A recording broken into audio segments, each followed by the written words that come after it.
Edward Bernays, who invented propaganda. He was like the guy.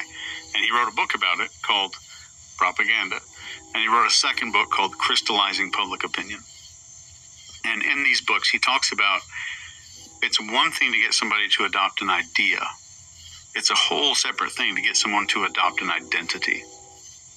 And if I can make you say, I am, instead of I think, then I can get you to do whatever you want, whatever I want you to do. Because if it's wrapped up in your identity, you have tons of mental resistance to doing something outside of that identity.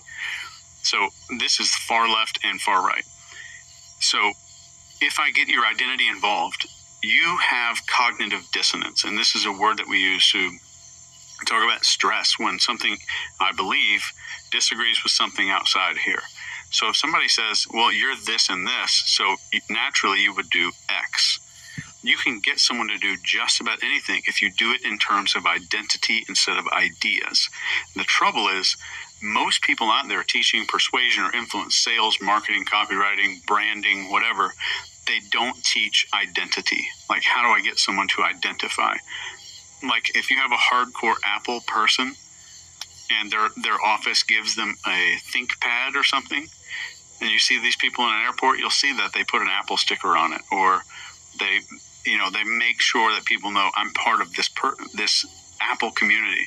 So Apple is great with this identity stuff. And Simon Sinek said this so well. And he said, if Nike designed a hotel, you could instantaneously picture what it looked like because they have you at identity. But if Marriott hotels started designing tennis shoes, you have no idea what that would look like because there's no identity associated with it. Does that make sense? Yeah. Okay. Absolutely. So how did Trump and Biden apply this? Is it by, what's the identity that they're going for? I guess just left and right? Republican, Democrat? Yes. So identity always starts with making the person able to feel superior to the other people just by saying, I am on this side. Therefore, I am automatically, I don't have to read a book. I don't have to listen to 50 podcasts. I don't have to go to any courses. I can automatically feel smarter and better than the other people. And the second stage of that is getting them to adopt a sense of us versus them.